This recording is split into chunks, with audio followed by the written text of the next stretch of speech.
Bueno, queridos patitos, estamos con este libro, Alas de Sangre, de Rebeca Yarros. Es un libro que parece voluminoso, tiene unas 730 páginas, con una letra bastante razonable, no es una letra abigarrada a lo largo de las páginas. Eh, digamos que es un libro fantasía, que es Romeo y Julieta, que tiene magia y que hay dragones. Y que evidentemente, si lo hubiera escrito yo, con la información contenida en este libro, seguramente, no sé si soy demasiado generoso hacia arriba, habría sido un libro de 200 páginas y no de 730, debido a la incapacidad de mis libros a la hora de transmitir descripciones de personas, de lugares, sino ir de machete al hecho concreto. Lo cual no quiere decir que este libro no tenga un trasfondo y que a veces juegue con tu percepción y con tu completismo a la hora de transmitir esa situación en la que viven, ese pasado a la hora de los personajes. La familia Sonrengail es la familia aparentemente protagonista, junto con la familia de Shaden, Rionson.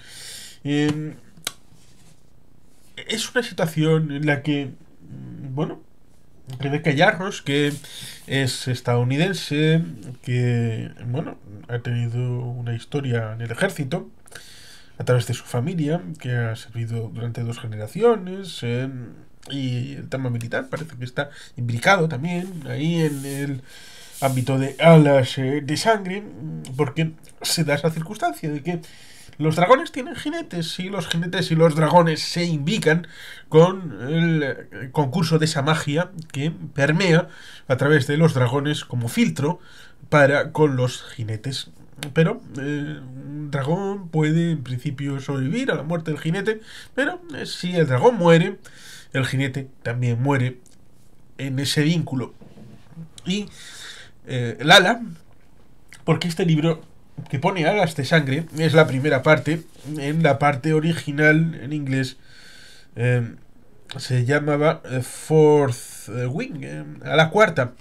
Mm, Y hay una segunda parte y una tercera. Una segunda parte está en castellano también, que espero que podamos leerla en algún momento del futuro.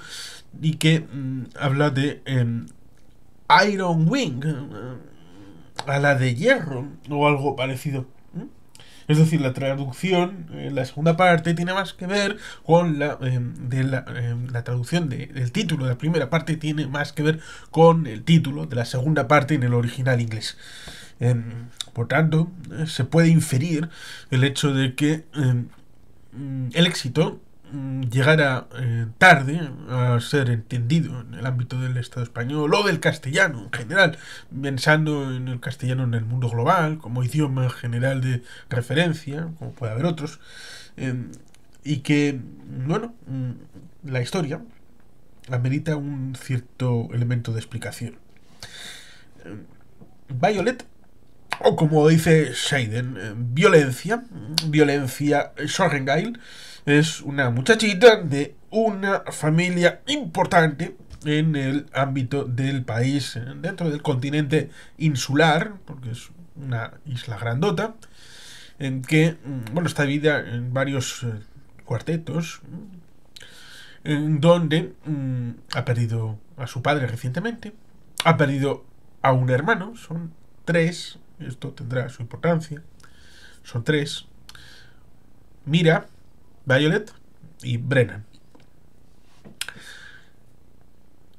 El padre muerto venía de los escribas, porque hay una suerte de ámbito estratigráfico de lo que es la sociedad con gremios, una especie de gremios en el espacio y el tiempo de lo militar, de lo civil, la situación de los trabajos más sobresalientes, como son el tema militar y dentro de lo militar los vehículos de lanzamiento, de la protección, son estos dragones, como si fueran los instrumentos que tenemos en el siglo XX, siglo XXI, referidos a los tanques, los cazas, F-35, ahí volando, eh, y que, bueno, pues son la élite, pero al ser la élite también son los que mueren más. La fase de los escribas pues tienen toda esa archivística, el tema de ratones de biblioteca, el archivo y todo esto, investigando el pasado, cuidando del legado, del ámbito administrativo y todo esto. Y en principio, Violet está predestinada a través del padre en esa partición dentro de la familia. Está destinada a ser escriba. Ella quiere ser una escriba, pero la madre no quiere que sea una escriba. Quiere que esté en el ala, que sea jinete y que vaya a luchar por su vida. Vivir o morir.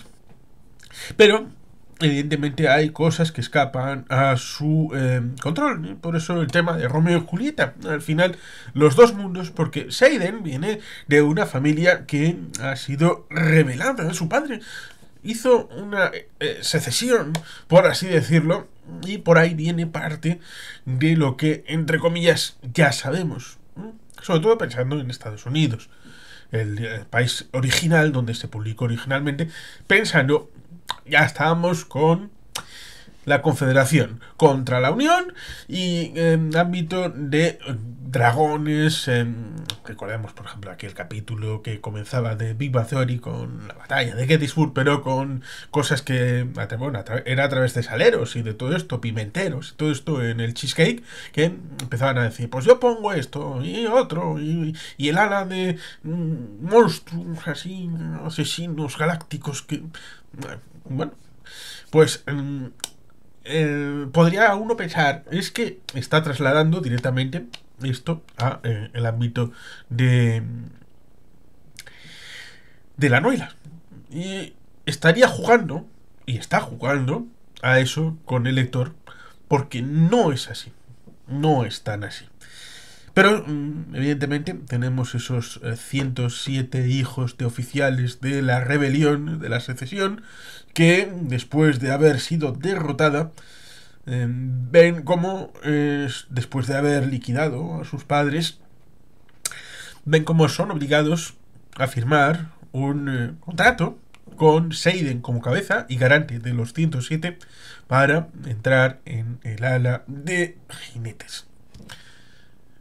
Evidentemente, ahí está el choque, porque luego va descubriendo, como capas de cebolla, va descubriendo cómo hay más significados.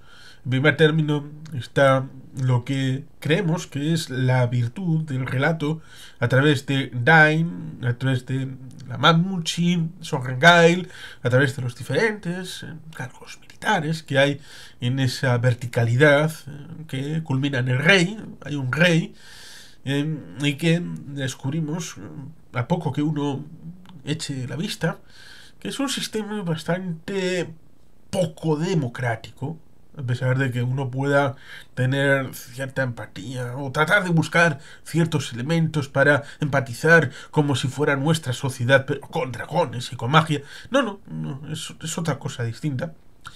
Quizá por eso no nos ponen demasiados elementos que puedan profundizar en esta circunstancia y por eso la autora pues deriva más en explicar las acciones que van sucediéndose, los momentos que se van incurriendo, sobre todo teniendo en cuenta de que coge estructuras ya conocidas, la famosa de la chaqueta metálica, teniendo en cuenta que también podemos derivar en el pelotón chiflado, ahí con Bill Murray, que es el hecho de que primero nos meten el hecho de llegar al lugar de entrenamiento. Ahí está todo el entrenamiento, toda la evolución, sobre todo, esto es el primer año, parece que son 3, o también Hogwarts, y en este libro vemos toda esa forma de entrenamiento con sus, evidentemente, pasos, caminos que son diferentes a estar en la isla de entrenamiento de Parris, la isla de Parris en Estados Unidos, referido al ejército, si no es otra cosa distinta. De ahí tenemos toda la vertiente de confiar o no confiar en Seiden. Confiar en estos traidores o no confiar. La idea de que es que estos, oye, que el sur volverá a alzarse de nuevo. Y por tanto, esa forma de revival que entró el 6 de enero de 2021, recordemos al Cuernos, pero también recordemos al otro, que entró con una bandera confederada en el Capitolio de los Estados Unidos. Por tanto, ese elemento que evidentemente no tiene que ver con el libro, pero esa circunstancia de que ocurrió algo inédito, impensable, que la bandera del viejo sur acabara entrando en el Capitolio, aunque con otro significado y con otra realidad completamente distinta de la que hubiera sucedido de haber ocurrido en 1864, pues evidentemente nos lleva a pensar que quieren, dado el secretismo, la ocultación, el hecho de reunirse sin comunicarlo, a pesar de que el libro dice claramente que no pueden reunirse más de 3 juntos de los que han sido marcados como hijos de la rebelión. Una rebelión fracasada, derrotada. La isla, vamos a poner el mapa, la isla, el continente, tiene varios espacios. Está el reino de Poromiel, que está ahí abajo. Aquí, en Poromiel. El páramo, que está ahí al otro lado. Y luego el escudo muralla, que está ahí con las montañas separando el reino de Navarra. Digo, de Navarre. Querido amigo José Ambeloki, te ha adelantado por la izquierda, por la derecha. Aquí tenemos una novela hablando de Navarra. ¿Dónde estará Íñigo Arista? ¿Dónde estará Catalina de Fuón? ¿Dónde estará toda esta gente que luchó? ¿O es que no me vendrás a decir que Íñigo Arista no tenía su dragoncito ahí para luchar contra los enemigos de Navarra? Bueno, dejando de lado esa chanza, pues evidentemente tenemos lugares que son mejores para la defensa, lugares que son más o menos complicados, y lugares disponibles para la rebelión y la revolución. Evidentemente ahí está por la capital y todo esto, y los diferentes contingentes. Evidentemente, en un momento dado se rebelan, en otro momento pierden, y por otro lado está una situación donde empiezan a haber una serie de ataques en la zona de frontera que no saben bien por qué está pasando, pero hay ocultación de información por ahí. Como digo, el libro acaba siendo sorprendente en algunos casos porque llega a escenas físicas. No sé si decir que sea infantil juvenil, porque es un libro, entre comillas, que dice New Adult, nuevo adulto. No veo que sea un libro especialmente profundo en su planteamiento, pero sí tiene profundidad en ciertos elementos del planteamiento que pueden dar para pensar, sobre todo con ese juego que decía, referido a que cuando crees que va por aquí, realmente va por allí, y lo que tu presentimiento te hacía sentir era por otra circunstancia, y yendo ciertamente a territorio más spoilers, a pesar de que seguramente haya hecho alguno que otro hasta ahora. Evidentemente está el asunto de la dualidad entre escribas y jinetes. ¿Por qué es? Pues porque la historia escrita fue cambiada, y por eso el padre quería transmitirle una situación de gusto por el conocimiento arcano y prohibido hasta cierto punto, como son esos libros de fábulas que leía con Violet, que es como un piolet, y la madre lo sabe. sabe que es como un piolet que va a excavar en la verdad y por tanto no quiere ni por lo más remoto que esté como escriba, porque si está como escriba va a hacer como el padre, va a hacer investigación buena, va a ir hasta el fondo de la cuestión y va a saber que las mentiras de Navarre son reales. Y por tanto, parte de la mitología que ella tiene como historias que su padre le contaba, tiene trasfondo real. Ejemplo práctico, que en realidad no eran dos hermanos. No era Poromiel con Navarre, era Navarre, Poromiel y los ratitos que tenían cierta envidia porque había grifos, hay grifos que son el enemigo, tienen pilotos, los pilotos son los que conducen a los grifos, que Navarre tiene unas fortalezas fuera de las cuales ocurre, curiosamente, como por ejemplo, tenemos Juez. En el ámbito de lo que en los extramuros, bueno, pues suceden cosas y eso es la barbarie, la ausencia de civilización, no hay ningún control, controlan más o menos, entre comillas, lo que está dentro de esas mega urbes y por eso necesitan también a los jueces en una situación posapocalíptica y todo esto. Tienen unos, por lo tanto, en Navarre tienen unos controles mágicos fuera de lo cual, bueno, pueden hacer lo que quieran. Está Poromiel con sus cosas, pero también está el páramo. Y en el páramo está el tercer hermano y sus hijos y herederos, que es el hecho de que en teoría, a través de los grifos y a través de los jinetes, es decir, a través de los pilotos y a través de los dragones, se controla toda esa magia que está sustentada o en el cielo o en donde sea, en la naturaleza, y se canaliza porque es muy poderosa hasta llegar a tener el sello en los jinetes y también en los pilotos. Pero ese tercer hermano quiso el poder directamente, no tenía nada que canalizara y lo asumió directamente. Y los Beinin son aberraciones de la naturaleza a través de seres humanos que perdieron su alma, es decir, zombies. Estaremos hablando de que en algún momento dado de la película, es decir, la historia, me refiero a la película en el sentido de lo que nos está contando, se transforma en una peli picantona y en otro se convierte en Guerra Mundial Z. Y ciertamente resulta curioso ese momento en donde también tienen sus bichos voladores creados por ellos mismos, por ingeniería genética. Lo cual ciertamente es alucinante porque cuando creías que era un partido a dos, en donde en un momento dado piensas rápidamente esto es traición, porque y luego vas cambiando porque en las piezas que van apareciendo vas reordenando en tu mente el juego de unos de otros y evidentemente luego vas cambiando también la posición original de Mamuchi, de Sorrengail Mami y las circunstancias de la dirección política de Navarre. Hasta el punto de que el cliffhanger final, este sí que no lo voy a decir porque es alucinante, a la hora de ponerte en ciernes de, oye, ¿qué demonios ha pasado aquí?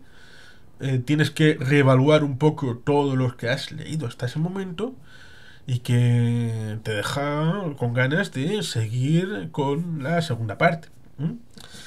Porque como digo, todo cambia en ese momento. Tiene que ser, pues evidentemente emocional, a la hora de que, bueno, Liam y todos los que aparecen acompañando a Seiden, pues tienen que importarte. Algunos te importan más que otros, algunos no te importan. Si hay el típico capullín, como Jack, haciendo sus cosas de capullín.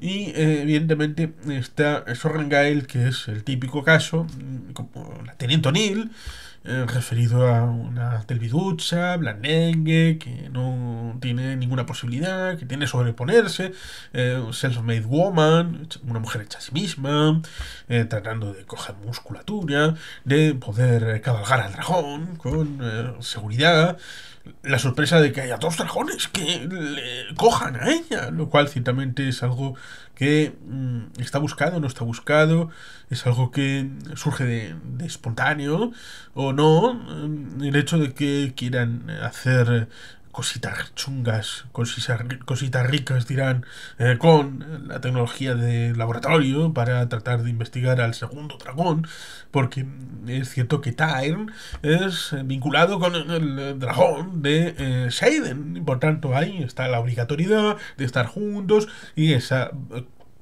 obligatoriedad porque los dos dragones que tienen detrás ambos están unidos, son pareja, por tanto la servidumbre que tienen respecto a esos dragones es algo que obliga a un cuarteto, a un cuadrilátero, donde Shaden y Violet tienen que estar ahí y por tanto obliga, en cierta manera, a esta situación de Romeo y Julieta, ¿no? Con las dos familias que han estado enfrentadas en el pasado cercano, en la rebelión, que lograron, entre comillas, acercarse tanto porque una familia mató al padre del otro y viceversa. Y por tanto, dices, aquí obligatoriamente tienen que saltar chispas porque las relaciones personales ameritan esa memoria personal respecto a lo que ha sucedido, no solamente en el ámbito colectivo, de la rebelión y la guerra y todo esto, sino también en el ámbito personal. Y mal que bien, a esa concupiscencia, ese rollete que surge, está imbricado, en principio, con toda esa búsqueda de una verdad que no se da sino con dosis muy pequeñas. Lo he dicho alguna que otra vez, y es que si uno tiene 100 gramos de información y lo tiene que meter en 100 páginas, pues evidentemente el peso de gramos de información respecto a las páginas va a ser muy extenso. Más que extenso, intenso.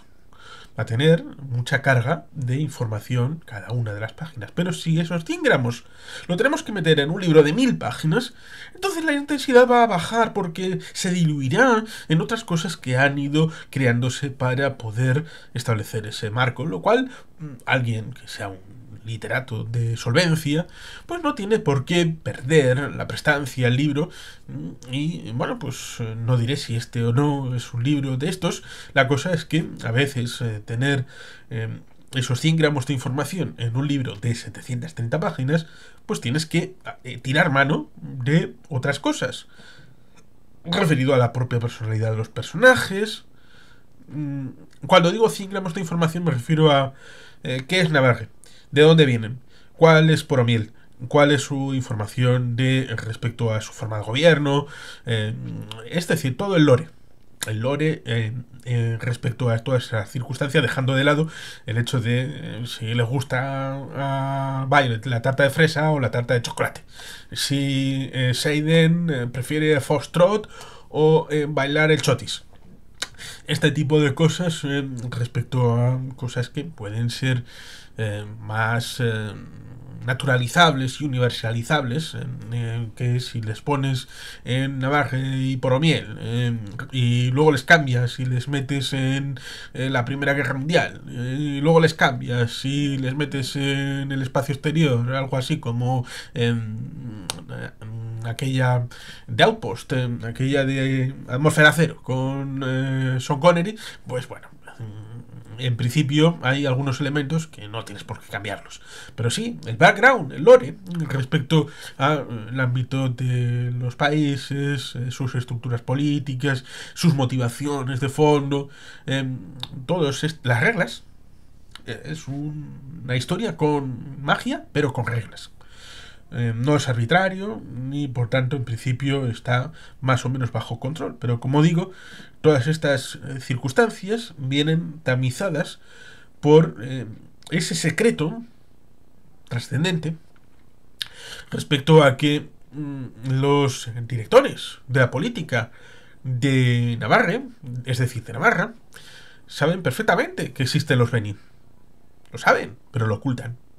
Han hecho una política de cientos de años de control a través de los escribas de lo que el pueblo sabe y porque han desarrollado un sistema de protecciones bastante bien elaborados para, bueno, lo que pase aquí fuera nos la peta, nos da igual.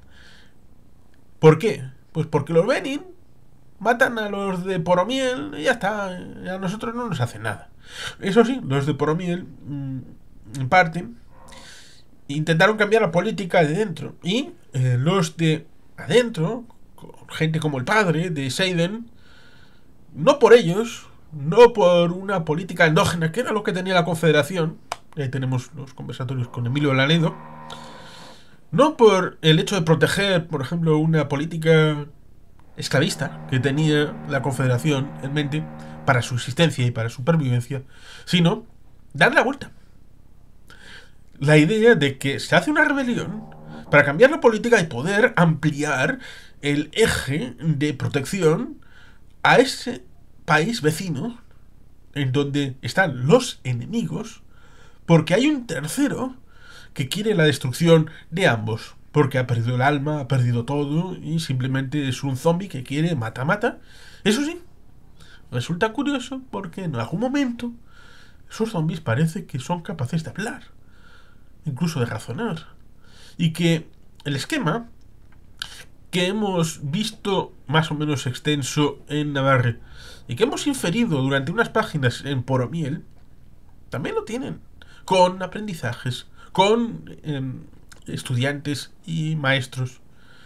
Con lo cual, parece que las cosas se parecen más de lo que uno estuviera dispuesto a aceptar. Por lo tanto, como digo, si uno está dispuesto a ir por este lado y no por el de Romeo y Julieta, que ciertamente Romeo y Julieta hemos visto en muchos otros cuentos, historias, vertientes de gente de familia diversa, que por sí son enemigos, pero sí, ciertamente el meterte en la mentalidad de Dain respecto a en algún momento tienes la sensación de que le está advirtiendo porque es su amigo y realmente quiere su bien, y que en ese momento puedes incluso intentar dar la lógica de por qué él está en lo correcto y Seiden es un traidor, y porque realmente puedes pensar o no pensar ciertas vertientes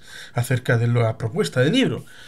Pero ciertamente cuando vas jugando con esa cosa, metiéndote en la historia, cuando vas tratando de completar esos vericuetos con tu propia información y sesgos, con los sesgos particulares que podemos tener cada uno de nosotros, pues evidentemente este libro se convierte no solamente en una novela que es realmente evanescente, de evasión, juvenil o de joven adulto, sino que se convierte también en algo que puede servir para cambiar los apriorismos, y que si esto sucede en una novela, pues evidentemente también puede suceder con personas y eventos de la realidad actual o histórica.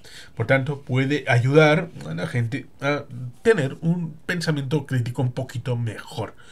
Pero ciertamente es una novela que cuando la empecé a leer, bueno, las 50 primeras páginas fue algo tremendo, increíble, porque estaba bastante, bueno, cansado, fue después de medianoche, estaba medio durmiéndome y en un momento dado, en esas primeras páginas, los ojos se me pusieron como búhos y la cosa fue espectacular porque me entró, no sé, o sea, una sensación de emoción en ese momento en el que Violet está para entrar en la academia, por decirlo de alguna manera.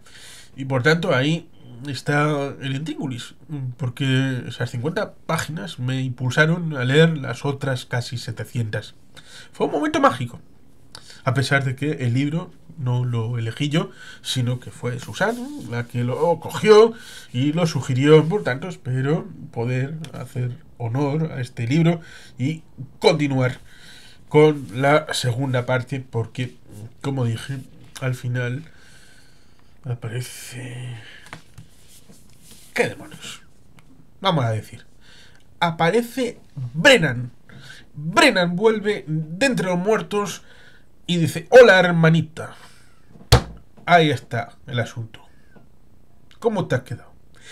Bueno, sin más, queridos patitos, es que ricasco, agur, broat, Betty Helpien.